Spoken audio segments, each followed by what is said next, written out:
This is the BiggerPockets podcast, show 740. I had 10 to 15 grand a month in bills, 150 grand in credit card debt, plus the house that I couldn't afford. And I had 500 bucks left in my name. And it's the cliche story of I called or I did this thing 50 times, right? So I heard about storage units and I had no idea how I learned about storage units. And so I called 47 storage unit facilities. In that storage unit, I said, I don't know what I'm doing, but I'm just going to show up. I had literally 500 bucks left to my name. I spent $450, bought 3 storage units, and in 2 weeks we made about $2,000. What's going on, everyone? This is David Green, your host of the BiggerPockets podcast here today. As you can see, with a little change of scenery, I'm joined by my co-host Henry Washington and our guest Eric Quinn. Today's show is absolutely staggeringly incredible. You're gonna love this show. Our guest is Eric Quinn. Eric has owned over 40 rental properties, done 15 flips, and currently sits at 15 sober living facilities, 7 single-family houses, a couple of duplexes, and a mix of some small commercial, office, and apartment complexes. Eric has a wide variety of sales experience, including door-to-door sales, as well as gym memberships, storage unit auctions, and thrift stores to restaurant equipment. The focus of today's show is going to be how you can pivot just like Eric did, looking for open doors. That should be the focus of any successful business owner. Not being afraid to fail was Eric's way out of hardship, and we believe that that will work for a lot of other people. And you're going to hear how Eric has lost it all not 1 or 2 times, but 4 separate times, bouncing back every one of them to end up with a successful brokerage and an investing business that has more than tripled over 2 years. Each of these chapters plays a critical role in where you're at today, and we are excited to dig in, Eric. But before we get into the show, today's quick tip is, if you fail, you will learn, and that is part of the process, and it may hurt, but that's okay because success hurts. If you're a more experienced person, keep your attention on finding the open doors that are in front of you. Sometimes when our ego gets too big, our pride gets too big, we take an L and we want to close up and hide from the world, and you end up missing the open doors that are all around you. This was something we learned in basketball. When you're swarmed by defenders, which can be losses in business, you tend to just want to stare at the ball, but you need to keep your head up and look for open players around you and opportunities. You got to practice doing it, but it makes a big difference when you do. Henry, what was your favorite part of today's show?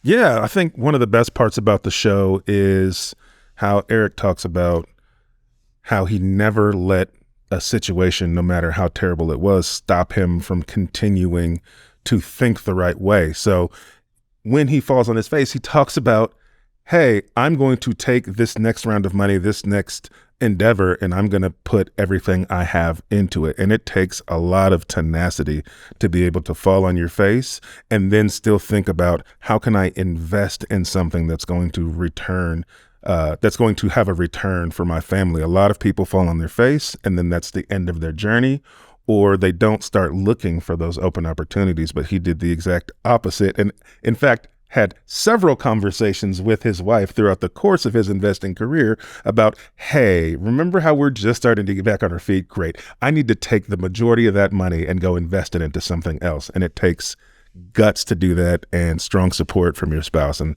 it was just enjoyable to hear those stories. Yeah, this was a great episode. I'm going to dub this the feel-good episode of 2023, because if you have ever had a loss yourself, you're going to feel very good about yourself after hearing everything that Eric has already gone through. Let's get into it. Today's guest is Eric Quinn. Eric has owned over 40 rentals, done 15 flips, and currently sits with 15 sober living facilities, 7 single-family properties, a few duplexes, and a mix of some small commercial offices and apartment properties. Eric has a wide variety of sales experience that ranges from door-to-door sales to selling gym memberships, as well as storage unit auctions. That sounds interesting. We're going to have to dive into that. And thrift stores to restaurant equipment. We're going to be focusing on how pivoting and looking for an open door was his focus to building the business he has today. Not being afraid to fail was the way out of the hardships he encountered, and how he lost it all not 1 or 2 times, but 4 separate times, and bounced back to have a successful brokerage and investing business that has more than tripled in 2 years. Each of these chapters plays a critical role in where you're at today, Eric, and we are excited to dig in. But before we do, a quick fun fact. Word on the street is they used to sell snakes to drug dealers as a kid to make money. Yes. Okay, we need to start with that. Tell me, what environment were you in? So I believe the statute of limitations has run out, so we can freely speak about this now. And I believe I was probably, I don't know, 10 to 12 years old. I was growing up in Florida. And to make some extra money, I was always obsessed with reptiles, turtles, and snakes like that. I would go and buy these ball python snakes for $8 to $10 a piece at the time. And then I would go into the notoriously known area. I don't know what my parents were thinking. And I would sell snakes. And so what I would do is I'd knock on the door, and it was very weird me being there. And they'd say, "Why are you here?" And I'm like, "Well, don't mean any harm or anything, but the guy down the street, we'll call him Bill, just bought a couple snakes from me. And I heard he's kind of your competition. So I wasn't sure if you wanted a snake as well." And he'd be like, "How many did he buy?" And I'd say 1, 2, 3, 4, whatever the number was. And then they would always buy double. And I'd sell them for $50, $100, $125. And I would slowly stockpile to buy more animals for myself.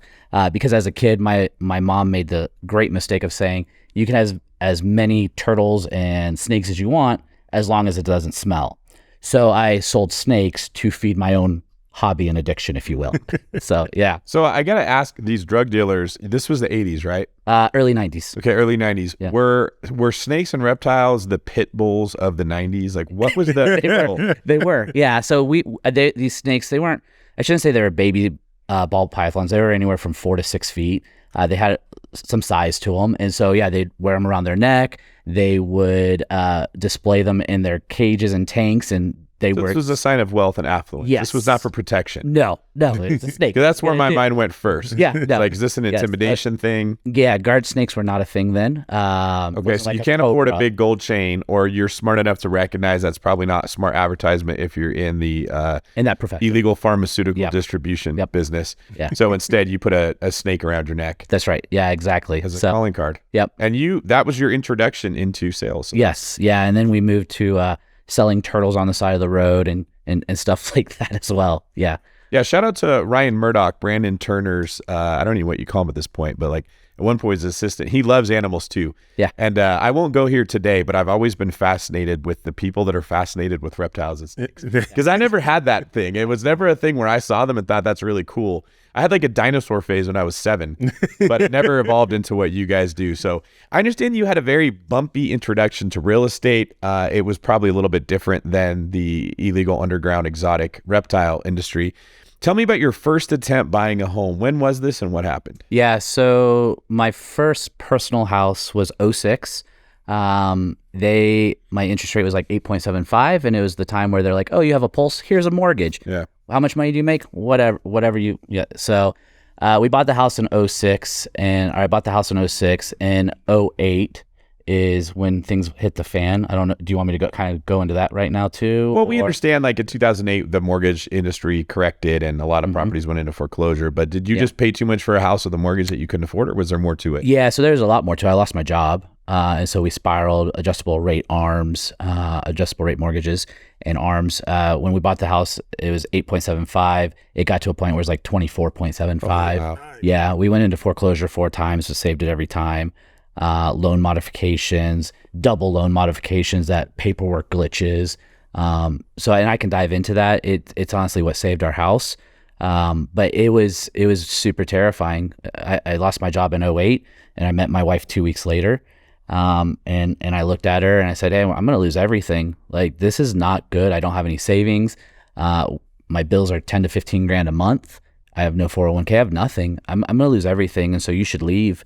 And she looked at me and she said, "I kind of like you, so I'm in. Let's figure it out." And I'm like, "You're crazy. It should have been a red flag." But we've been together 15 years now, and it's been a wonderful ride. So I think you got a real one there. Like there's a blessing in disguise if you think about that, which seems to be the case with a lot of your story, that if you had met somebody when everything was going great and everything you touch is turning to gold, you're always wondering, does this person love me or do they just love what I can give them? But if you realize if your relationship was built with your wife at a low point in your life, like that's an amazing way to start the foundation you're going to have. And she also got to see a side of you that a lot of people probably didn't, which is just your tenacity. Yeah, it was definitely a tenacity and a very humbling event. I worked in some sales positions prior to that, and I will say that my ego was probably got the best of me quite a bit. I was not a wonderful person, let's just say it that way, right? I was very egotistical. I don't know if I can say canoe, but that would be a good example of that. Yep. So it was very humbling. I was put on my knees, and so we were able to grind through that, and it's done pretty well so far. Yeah, that's such an important part of a successful journey. One of the things I've noticed with anyone who gets into real estate sales, real estate investing, any kind of entrepreneurship, there's this expectation that you're going to get in and you're either good or you're not good. You're going to either crush it or you're going to suck. And if you suck, you should move on. If you crush it, you're there. And in my experience, it's almost always a cycle of crush it, get really high like Icarus, you crash. Then can you pick yourself up and go up again? And the second iteration, you're going to fail too. It is a series of successes and failures where every single failure you have to be tough and get up, and every single success you have to learn to be humble. And people don't walk into it expecting that. They think that it's just going to be like, once I get the plane off the ground, I'm going to coast and I'm going to retire and live on the beach and drink my Mai Tais and watch Dancing with the Stars after 3 years of hard work. And nothing really works that way, whether it's your fitness goals, whether it's your relationship, whether it's finances. So how did you start digging yourself out? Because this sounds like financially, this was the first time that you experienced that crash. And when you're flying high and you have a crash from a height, it hurts. Yeah. So this actually wasn't the first time. So this was probably now second, almost third time. First time was in Houston with Enron. Enron went bankrupt. It didn't affect most of the country, but I lived in Houston at that time. And so it was miserable. You had these execs that were making 80 to 150 to 300 grand working at McDonald's, right? So it was bad. I was so poor at one time that I slept on a pile of clothes at that time, right? So I moved to Colorado in my mom and dad's basement. And so when I was fast forward to 2008, when I lost everything this time, I had 10 to 15 grand a month in bills, 150 grand in credit card debt, plus the house that I couldn't afford. And I had $500 left in my name. And it's the cliche story of I called or I did this thing 50 times, right? So I heard about storage units, and I had no idea how I learned about storage units. This was before the TV show by a couple of years. Grace of God, let's call it, the universe opening a door for me. And so I called 47 storage unit facilities. Most of them had auctions, but they were all far in the future. There was one that had one the next day. In that storage unit, I said, I don't know what I'm doing, but I'm just going to show up. I had literally $500 left to my name. I spent $450, bought 3 storage units, and in 2 weeks we made about $2,000. When you say you bought a storage unit, you're saying you bought the stuff inside the storage unit. Yeah, right? Yeah. Well, I was way too poor and bad credit. I couldn't buy anything, right? Like I could barely afford Taco Bell at that time. So I'm doing the math. Yeah, $450. Yeah, on storage units. You had 500, so you were left with 50. Yeah, $50 to live life with. Yeah, so that covered gas, hopefully, and then back then McDoubles at McDonald's were still $1. Tacos were 50 cents, and ramen noodles. My wife and I, it's funny, I was looking on Facebook the other day, and there was a cart, and we're like, we got food for a month, and it was $280, and it was all just crap, like 50-cent banquet meals and stuff like that, because that's all we could do.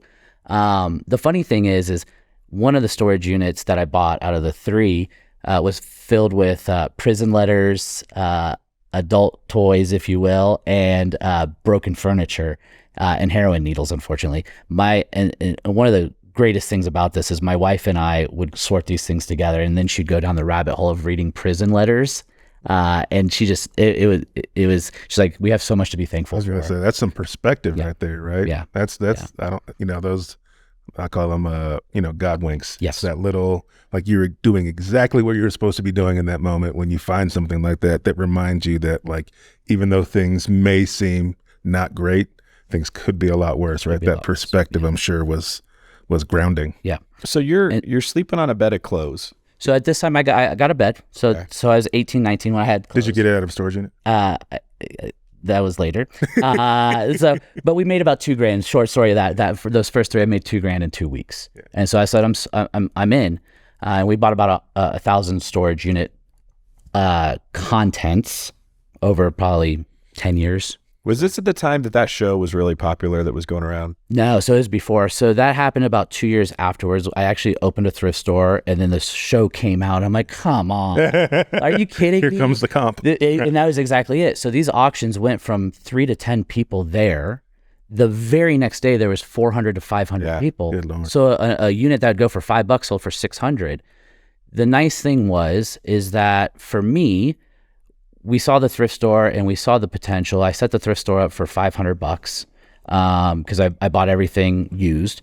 And we ended up selling the thrift store, I think, for like 30, 40 grand. And we pivoted and parlayed. So when you say you set up a thrift store, so that's how you were dispositioning the things that you found. Yep. Is it like a physical thrift store? Were you selling online? Yeah. So we would take all the knickknacks and actually put it in the thrift store. And then anything that was worth any kind of money, we would sell it on Craigslist. So Craigslist honestly saved my life. I have a incredible love for Craigslist. Now it's Facebook Marketplace. Things have transitioned and changed. But yeah, so we sold everything on Craigslist and eBay. I don't know, did we get into what brought the idea into your head to buy self-storage units when you had $50 left? Yeah, so I honestly have no idea where it came from. I've thought a lot about this, but I have no idea. It was one of those things that I liked selling things on Craigslist. And I was like, well, I'm desperate. I need to buy more things. How do I get more things? But I honestly have no idea where I came up. Just interesting that when you only have $500 to your name, rather than going into a circle the wagons, defensive minded, cling to whatever I have, as your thought was, well, what could I invest this into that could get me a better return? I didn't have an option. There's nobody hiring. I don't have a college education. I was going to lose everything. So I had to figure out. So it was either that or drug dealing, right? And I didn't want to sell drugs anymore. Yeah, you had snakes. Yeah, I could have gone snakes, but $500 doesn't buy a lot of snakes. So, I'm thinking about it, and it might have been somebody buying something from me off of Craigslist. But I'm not 100% sure where that idea came from, to be honest. How did this story mirrors so many investors where it's, a lot of us got started flipping stuff, right? Yours was just flipping through storage units. Mine was flipping stuff from auctions, right? But how did the conversation go with your wife when you said, I need to take the majority of our last $500 and invest in this thing I've never done before? Yeah. So I don't know why she's so supportive and what she saw in me, right? Like, we're living by this motto and ethos that, as we're growing this business, I want to believe in you, even if you don't believe in yourself yet, right? And the yet is the biggest part. And there's been critical times in my life where somebody believed in me, and maybe they didn't say, hey, I believe in you, but they were there and they supported me, right? So there is this, while we're going through this thing, everything in our house was for sale. Like, there was times we didn't have a couch, we didn't have a kitchen table.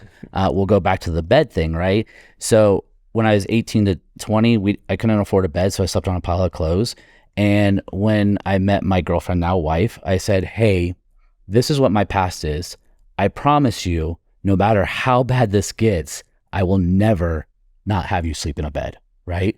So that's what we did. So the only thing that was not for sale in our house was our bed, right? Because that's our bed.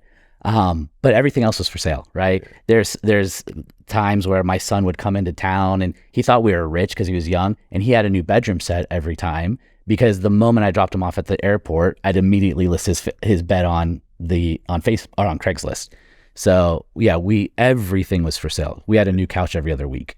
My wife would tell you that everything in our life is for sale right now still, right? There's always a price. Right, yeah. There's always a price. So Storage Wars comes out, increased competition, things are going for more money. Yeah. Obviously, you had to pivot yet again, right? So what did that pivot look like? Where did real estate come into play? Yeah, so not yet. I pivoted into restaurant equipment. So I had a friend that does stainless steel manufacturing. He's a large distributor. And he called one day and said, hey, are you still selling stuff on Craigslist? I'm like, I am. He said, I need you to come to the warehouse, and I've got this restaurant equipment. I need you to sell it. And I said, I've never sold restaurant equipment. I have no idea what I'm doing. And he goes, have you heard of a website called Google? And I'm like, thanks, yes. And he said, come on over. And all this equipment was brand new. It was all in the box, but it was 3 to 5 years old. And he couldn't sell it to his customers because it was dated, right? Even though it was brand new in the box. And he said, just Google it. Whatever the MSRP is on it, list for half, and then I'll pay you 20% commission. And I said, okay. What's the worst that happens, right? Like, so I ended up doing about $100,000 in sales for him in 90 days. This is the biggest paycheck at that time that I'd ever gotten. And so I looked at my wife, I said, we're not selling couches anymore. We're going to sell some refrigerators. So I started doing restaurant auctions, and restaurants that were seized for taxes or workman's comp and stuff like that, or payroll. And we built a business like that, selling on Craigslist as well. And then I got my real estate license in 2012. So you're selling all kinds of different things. You're moving from, like, I can see the transition from snakes to drugs to storages to refrigerators, right? You're starting to move into the bougie area. At a certain point, you realize that real estate actually is the best thing to be selling. So tell me, like, how did you transition into real estate? Yeah. So I got my license in 2012. I was the cliche agent of, I'm going to do it part-time, right? I'll do it with my, if a deal falls in my lap. So I actually didn't get serious about real estate until 2017, 2015 area. And I sold maybe 5-10 houses, and then I sold 15, 20, and then I sold 25. And I looked at it as like, I'm missing the boat here. There's so much more potential and so much more opportunity if I take a risk. So you fast forward to 2016, 2017, and I had the conversation with my wife, and I said, hey, we're going to shut down Craigslist. We're just going to shut down and walk away. And she's like, are you kidding me? We're making low six figures, right? And we're almost out of debt. And we had 150 grand when we started, and I worked it all the way down to, I think, about 25, with all the foreclosures and stuff like that, or pending foreclosures. And so I said, I think this is the right decision. I don't know why, but I think we need to walk away. And so I said, I'm going to close May 1st. And so from January 1st to May 1st, I was working on liquidating the warehouse of restaurant equipment. I had only sold 2 houses, which commissions on 2 houses, not a lot. And she said, this is a terrible idea. I was like, I know. And she's like, all right, let's do it. And so we did it. And then from May to the end of the year, I sold another 50 houses. So life-changing, incredible. And we were able to parlay that money into investing. So we bet on ourselves.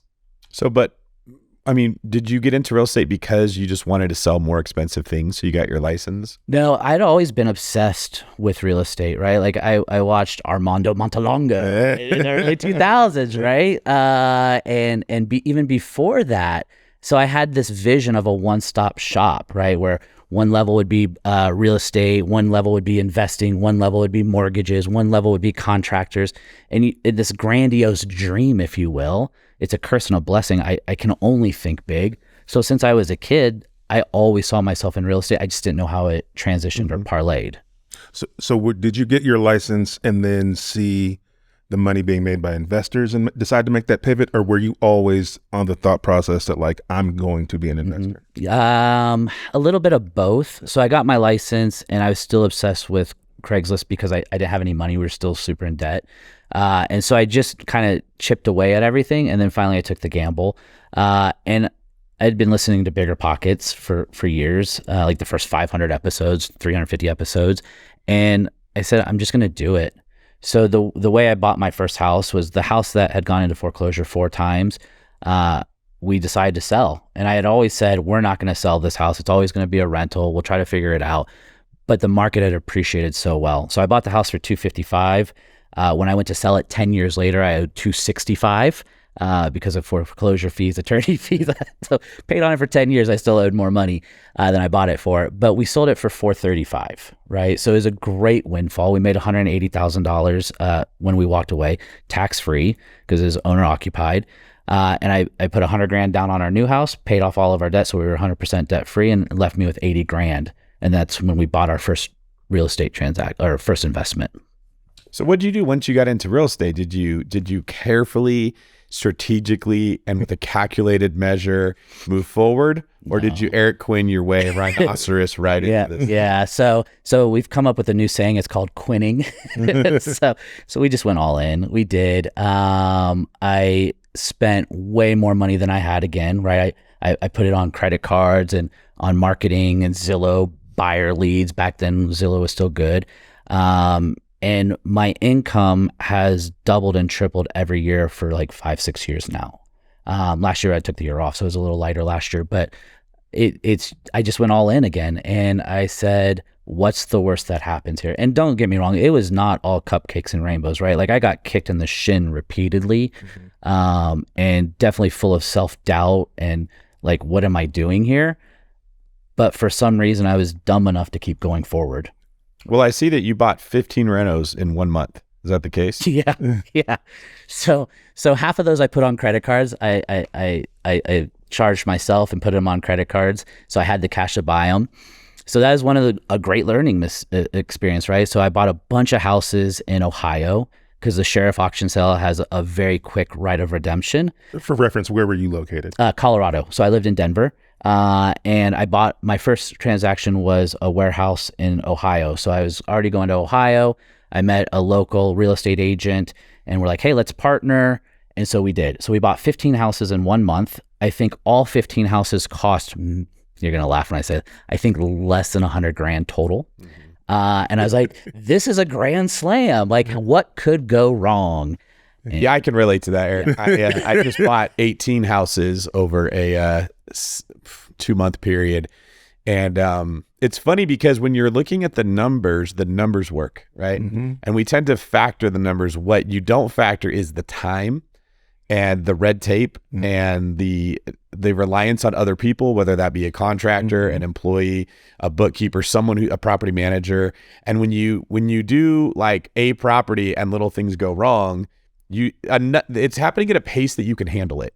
When you multiply that by 18, it gets out of hand, and I cannot in 1 day do everything that has to happen. Or you buying 15 renovations in a month, they're not like problems you don't know how to solve. You just can't solve 15 of them, right? It's like trying to juggle 15 balls versus 1 or 2. Well, and honestly, I probably didn't know how to solve any of it because it is truthfully my second deal, right? So no infrastructure in place. No, I thought I did. Yeah. I thought I had the boots on the ground. I thought I did my due diligence, right?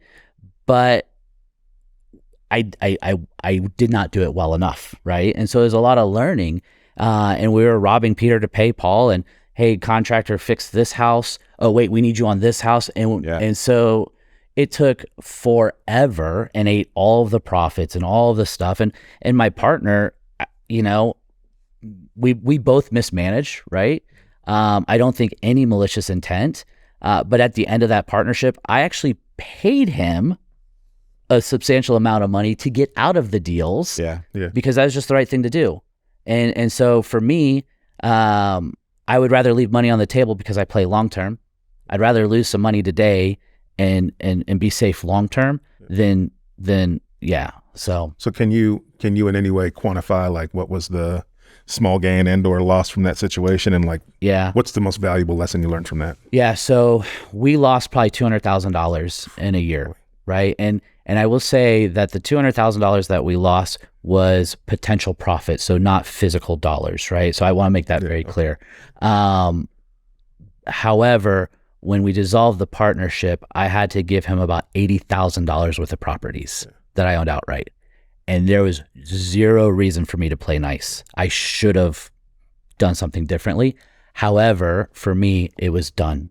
Yep. And I could close that chapter. The weight was lifted off my shoulders and I could move forward. Do I like losing money? Absolutely not. But I learned and I grew and I pivoted. Well, it's hard to make money. It's hard to be creative. It's hard to see your next step when you're just drowning in anxiety and stress, right? Like on paper or on spreadsheet, that might look like a bad call, but when you're in the situation and everybody who's been there, they totally understand. Like when someone says, why would someone sell their house for that cheap? Man, when you just can't sleep at night, it's ruining your relationships, your quality of life is horrible.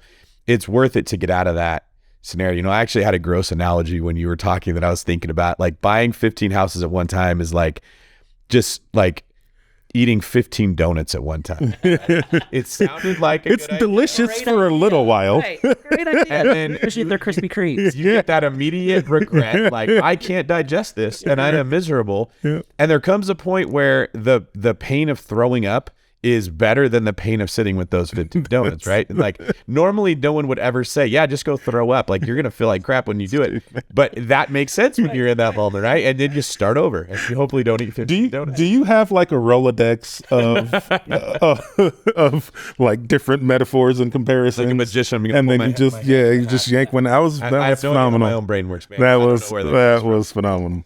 But okay, so you moved on, and then you bought a warehouse. So you got out of the 15 donuts, and you said, okay, instead I'm going to move on to a new food group. Yeah, so the warehouse was actually the first transaction I bought. So I bought the warehouse, and that's what caused me to go to Ohio, and then these 15 deals, right? So I'd like to go through the warehouse when we do the deal deep dive, if that's cool, because that was a lot of learning. Yep. All right, so let's recap where we are so far. You took your last $500, started a side hustle that saved your family, turned that into $2,000, right? So you 4x your money on that. Turned that into a profitable business that of selling houses that really got you out of just financial distress and put you on some kind of solid ground. Then you pivoted into becoming a real estate investor. So your first attempts were gnarly. You had to pay $80,000 to get out of the situation. Where'd you go from there?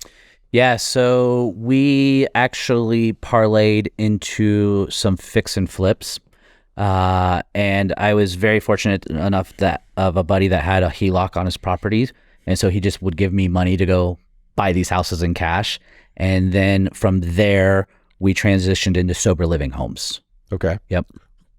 And that's what we have currently right now is a bunch of sober living homes. So what triggered that thought process? Yeah. That's not where most investors Yeah. So the grace of God, another door opened. So I had a client of mine in Denver. I'm a real estate agent as well. And that's what he was buying. He was buying these sober living homes, and he refused to give me the contact information. He's like, no, man, I'm not, these are good deals. I'm not giving them to you.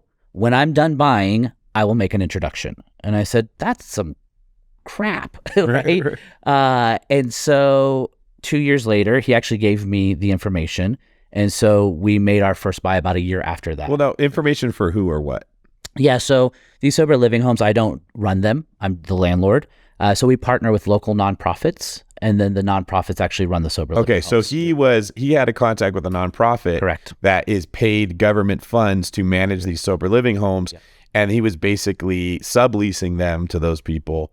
And so he just knew what type of property they needed. He would you would go find the property for him. He would put it under contract, buy it, lease it out to them.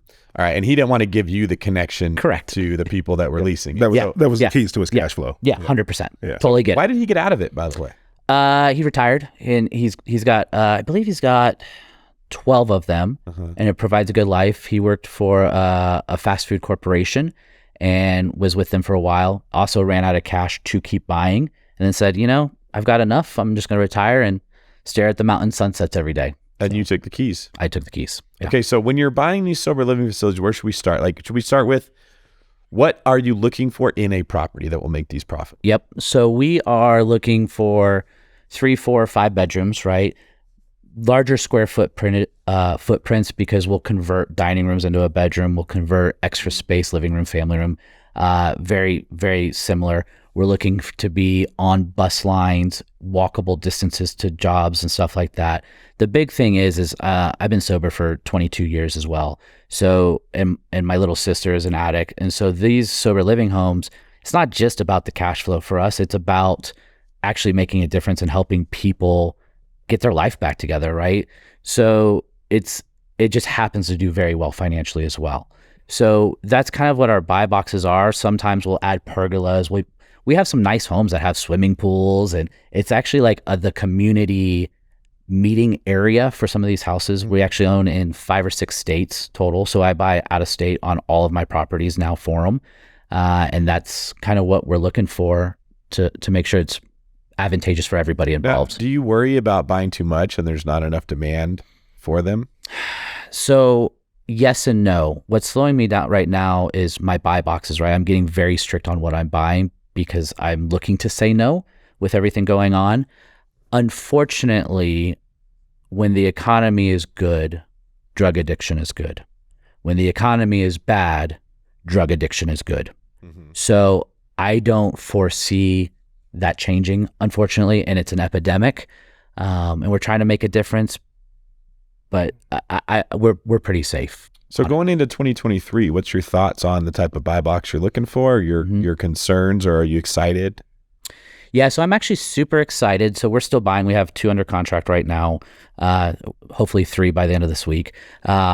We're still buying. I'm just being very specific in what we're buying. I love Florida. We own 5 or 6 in the Panhandle.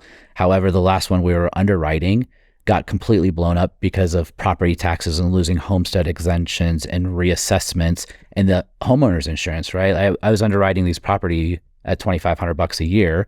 It's what it always has been. And my insurance quote came back at $6,300. Yeah, Florida's been brutal. Yeah, it's brutal. Yeah, it's definitely kicking me. So, so we're looking at that. We're analyzing the interest rates, obviously, right? I'm doing DSCR loans on everything. I have a great lender, so the rates are pretty good there. And compared, right? It's not good. It's comparatively. I'm assuming the cash flow from these things is good enough that even though the interest rates are higher now, that you can still purchase. And using DSCR loans, you're putting a 20% down payment typically for every property. Yep. Okay. So we're doing a 1-point origination, 20% down, 30-year fixed rate. So we're at least doing 30-year fixes on them. Some of them do have prepay penalties, but if the interest rates drop enough, I'll take the hit. The cash flow is pretty solid. We're pretty happy with it. If it falls below certain cash on cash returns, that's another box for me. Have you found yourself in a situation, especially now given market conditions changing, where you're having to pivot a strategy? Do you have to sell out? Like, what's your secondary exit plan? Yep. If you can't make the money you're looking to make doing sober living, or if maybe the property just isn't in the perfect location, yes. like how do you get out of that situation? So that's a great question. So I have one of those right now, right? So we bought it 2 years ago. Thankfully, the market's been on my side for the last 2 years, right? But it didn't perform very well, so we're selling it. This is business for me, so I'm not emotional. So even the houses that I bought 2 years ago, I was going for the throat on my offers. Now, if let's say a house is listed for 300, I have zero qualms offering 175 to 225. And if the numbers don't work, the numbers don't work, and I just go to the next one. So I'm buying off of MLS. I target specific homes in specific areas, and I go for the throat, right? Like, I still beat up on inspections. Like, I just got a whole roof replaced, and they're like, we're going to sell it as is. Sure you are. Right. And so we're being very specific, and I'm taking emotions out of it. That's one of the biggest fallacies in all of real estate. There is no as is. There's no as is. Completely made up. There's no as is. Yeah. So let's ask a different way. So when you're buying these, sometimes you're converting dining rooms, sometimes living rooms, garages, right? And so if you have to pivot and go to sell some of those things, are you having to then go back in and undo some of that? We haven't faced that yet. With where we're buying, we're usually okay on that. The other thing is that if worst case scenario, I lose the tenant as the sober living home, it will still cash flow as a regular rental, as a long-term rental. So we're safe there. I would much rather not do that because the cash flow isn't good. I don't want to make $100 a door, $50 a door, break even. So worst case scenario, we'll sell. Usually we're forcing appreciation anyways, even with this market turn. But when you're buying a house at 70%, there's a lot of meat on the bone to go wrong, right? So what about your rehab on these things? Is it expensive? Are you able to get the money back out of it once you do? Yeah, so I'm just paying cash for the rehabs right now. I leave it in there. I'm not doing any burrs or anything like that or refinances yet. My wife and I have self-funded everything, so we have debt obviously in the mortgages, but the 20%'s down, we're carrying ourselves. The rehabs range anywhere from $3,000 to $12,000 depending on the extent that we're doing. But we've got it pre-dialed in and systematized. I have a wonderful assistant that will garner 3 to 10 contractors and set it all up, and then we kind of go from there to see who's the best. And I don't price shop anymore too. That was another lesson I learned, right? I don't go with the cheapest. I very rarely go with the most expensive, but we're very cognizant of our costs and stuff like that. So right on. Okay. This is fascinating, but I want to hear about this warehouse that you told us about that did not go well. So we have a special guest today that you're willing to come on and share a deal deep dive. Yeah. That was crappy, which most people don't want to do. They want to come on and show off their flowers, but you brought a turd, and I appreciate that. Yes, it is special. So in this segment of the show, we dive deep into one particular deal that our guest has done, and we will take turns firing questions at you. I will start. What kind of property was this? Yep. So it's a commercial warehouse space. It's about 16,000 square foot, 16,500. So, yep. Awesome. How'd you find it? So I went to LoopNet, where deals go to die. Yeah. I don't know if I can say that anymore. We'll hear the miracle story of a LoopNet deal, but in general, it usually is something like this. Yeah. It's funny. Yeah. Yeah. That's one of the problems with commercial real estate. They don't really have an MLS. It's still like a good old boys club in a lot of ways. And so typically LoopNet's the closest thing there is, but it's usually the backwash that makes its way. Well, it's so much cheaper than some of the other commercial sites too. So yeah, no. All right. Next question. How much did you buy this thing for? So it's listed for $100,000. Okay. How'd you negotiate that? Yeah. So like I just said, I always heard that LoopNet was the place that deals go to die. So I offered cash, quick close. As we were negotiating, I found out that the seller was actually the widow of the person who owned the property, and she had just turned 90 and she was liquidating. So I offered half. I actually offered, I want to say it was 45 grand. Man. I mean, this sounds attractive, right? Sounds great. Listed at 100. Yeah.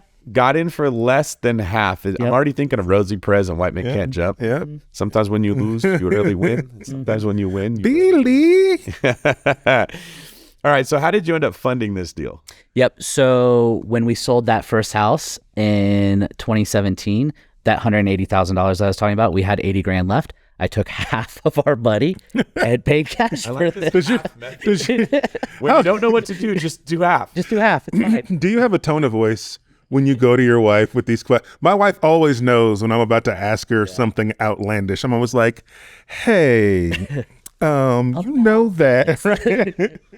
I get a look in my eye Right. about that. Remember that money? I need to use it for something crazy again. Yes.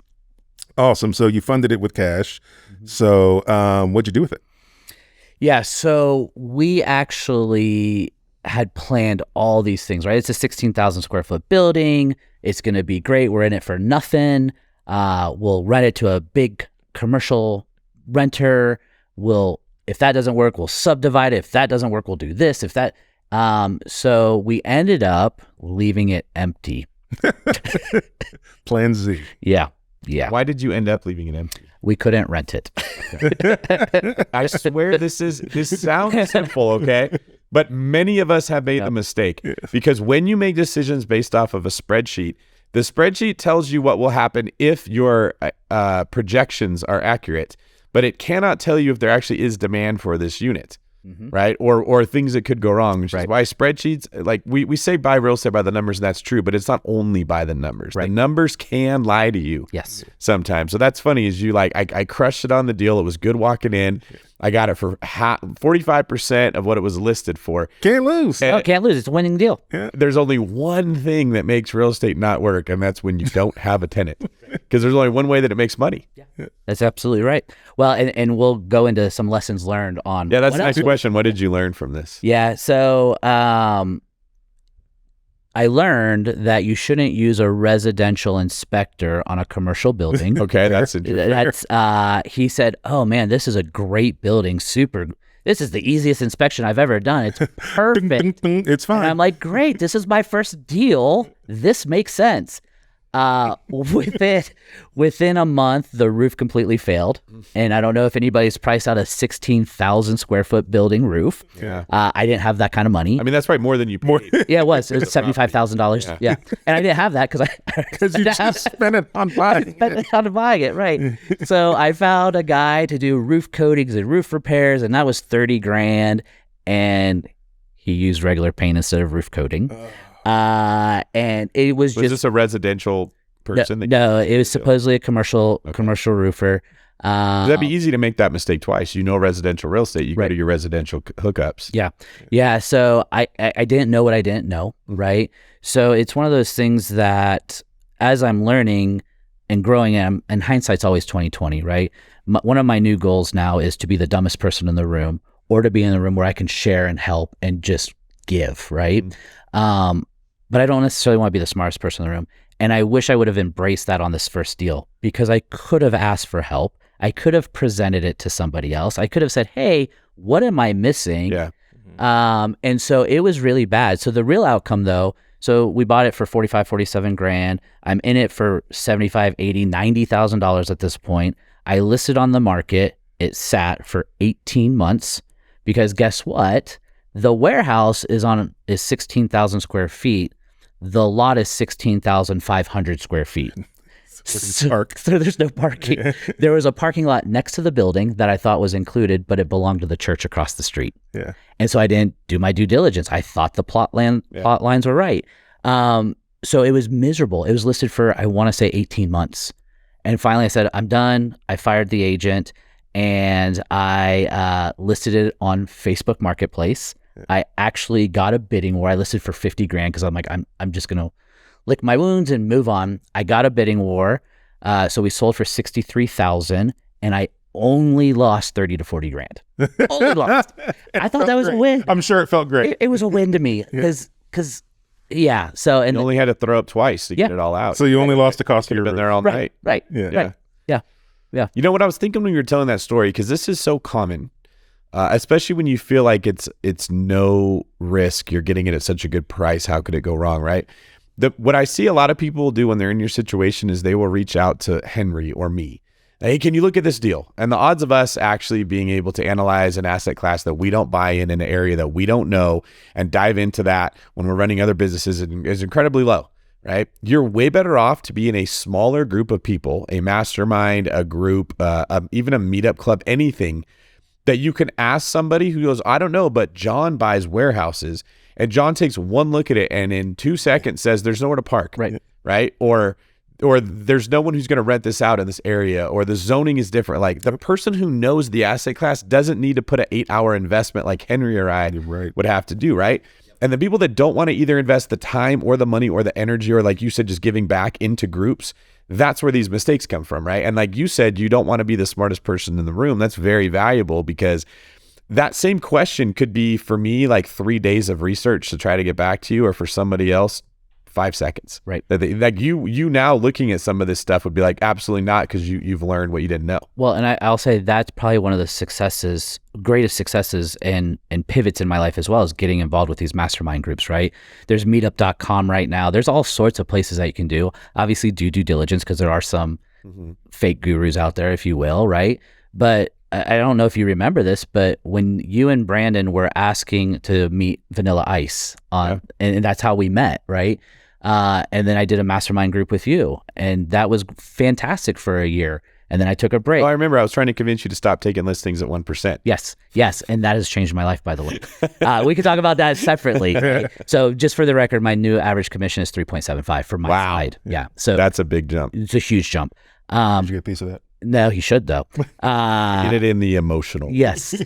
But I was in your mastermind group, and then I took a year off, and then I reached out 2.5 years ago, and I said, hey man, I really want to get into this larger group that I got denied in at first. And you were my sponsor. You vouched for me, and that has changed my life. So it is who you hang out with, right? When we were super poor, I was best friends with Tony Robbins, Jim Rohn, Zig Ziglar, because that's all I listened to. Eric Thomas. That's all I would listen to. And I never met those guys, but they were my best friends. You are who you hang out with. So 100%. Yeah. That's awesome. We're not going to ask who the hero on this deal was, because this was a big, flaming, stinky turd. My wife.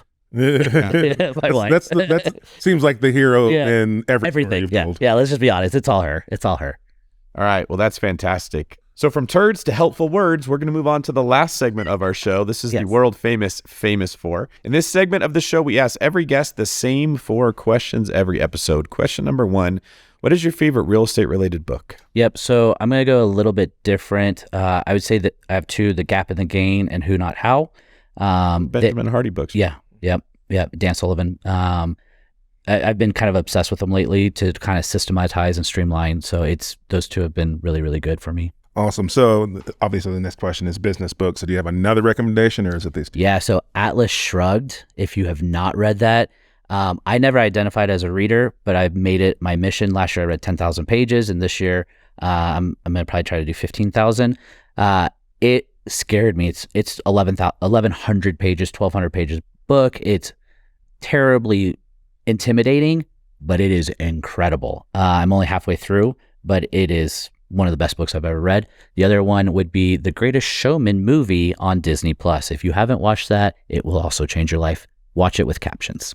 I want you all to let me know in the comments if an 1,100 page book is better because you pay the same price to get like more book, or if you'd rather read a 40-page book, because I go round and round with book publishers about this, where they always want a shorter book. And I'm like, why would I want to give you a short book? Why wouldn't I give you a long book? It sat on my nightstand for probably 6 months before I was like, okay, I'm going to do it. And now I'm like, oh, I love it. I read it on the entire plane ride here. So I spent 3 hours reading it today. That elephant one bite at a time. Yeah, Brandon Turner actually, a couple months ago, was telling me about Atlas Shrugged. Yeah, it's great. It is so scary how spot on it is with life. It's incredible. Well, my understanding is it kind of brings up a part of life that makes people uncomfortable that we don't always want to acknowledge. 100%. Yeah. 100%. I don't want to ruin anything, but it's really good. I would definitely recommend. It's $10 on Amazon. Pick it up. How much is that? Like, What's that per page? Right. It's a good ROI for yourself. Yeah. Investors. Yeah. that's immediately where we take it. Yeah. Great. So what are your hobbies when you're not reading 1,100 pages? Right. Yeah. So obviously hanging out with my wife and kids. I've been on this crazy rabbit hole of health. Lost 40 pounds in the last... Too. Nice. Yeah. So I've lost 40 pounds the last 120 days. So we just bought a sauna. We have a cold plunge, weights and stuff like that. So really dialing in nutrition. I actually have 2 cold plunges, one for myself and my wife, and then one for my kids, because I don't want them to get too cold. And so we have family bonding every night. We do the sauna and cold plunges together. It's pretty crazy. I think I saw you recently posted a picture on Facebook, right? Yeah. Of like the fitness room kind of in your house where you have the sauna and everything set up. Yeah. You're like, oh, I might go way too far down this rabbit hole. Yeah. But it's a good rabbit hole to go down. So You slept on clothes and now you have a cold plunge. Right, exactly. Yeah, Quinning. Quinning. Yep. And then we also still breed snakes. So Of course you do. we have a The story had to go downhill. yeah, we have a side hobby still. So yeah. Yep. All right. In your opinion, what sets apart successful investors from those who give up, fail, or never get started? Yeah, I would say it's pivoting, right? And learning, not being afraid to fail. I don't think there is anything as failing, because if you're learning and growing, right? And it's cliche to say, everybody's saying that right now. The other thing is when I was doing the storage unit auctions, and the auctioneer would try to get people to bid, right? So when the auction would stop or the bidding stalled, he would say, hey, they print more money every day. And that has resonated with me, right? They print more money every day. So when I do make mistakes and missteps, which is going to happen, it's okay. They print more money every day. I just got to figure out how to get it. People think of failure as an ending, and I agree with that, because you can only fail if you quit. Right. If you keep pushing, then it's just a road bump. Right. And if you're a savage, like just tenacious and a savage on learning and growing, you'll be good. That's the danger in taking the blueprint mindset. Like, just show me the blueprint and I'll build it exactly how you said to build it. That life doesn't actually work out that way. Yeah. It can be explained when we're dumbing it down to simplify the concepts that work in something. A blueprint can make sense. But the actual application, right? Like anyone that's ever played a sport, the play is never going to go the way that they draw it up. Right. You go do jiu-jitsu and you're like, I'm going to do this move to do this move to do this move. And then within a half a second, you're like, well, there goes that idea. That's exactly, yeah. What Tyson said, man. Everyone has a plan, so they get punched in the mouth, right? And that is life. That is literally how life works. You are much better to try to learn the principles of jiu-jitsu, the tenacity needed to stay in a fight when you get punched in the mouth, the ability to pivot within real estate and move, than it is to say, I just want to pay for a course to learn a blueprint that I'm just going to go execute and I'll never make a mistake. You won't actually make any progress doing that. So I appreciate you being here to share your story. This is really cool. You actually flew in from Florida just to come meet with us in person, which is awesome. And then also showing some of the warts, right? Yeah. It's very common that people want to come on a podcast like this and they want to show off their flowers. They want to tell everybody how great they did.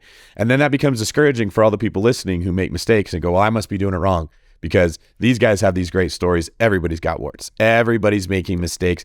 In this economy especially, we're starting to see more and more and more of the moves that were made a couple years ago or even 6 months ago are much difficult. There's a lot of pivoting that's going to be happening. So in the famous words of Ross Geller from Friends, you need to pivot way to success. It's true. Eric Quinn. It's true. Yeah. Henry, any last words for you? No, I just want to thank you for your vulnerability. Thank you for being real. Thank you for sharing some stories that were personal. And I think it's truly going to help people. And, never met you before today, but feel like I know you now. So thank you for being so real. And thank you for having me, right? It was terrifying. This is really the first podcast I've ever done. So I just really appreciate the opportunity, and thank you.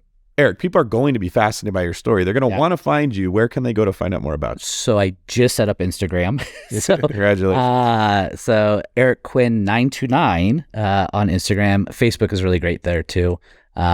Just Eric Quinn on Facebook. ERIC. ERIC. Yep. Henry, how about you? I am at the Henry Washington on Instagram or henrywashington.com.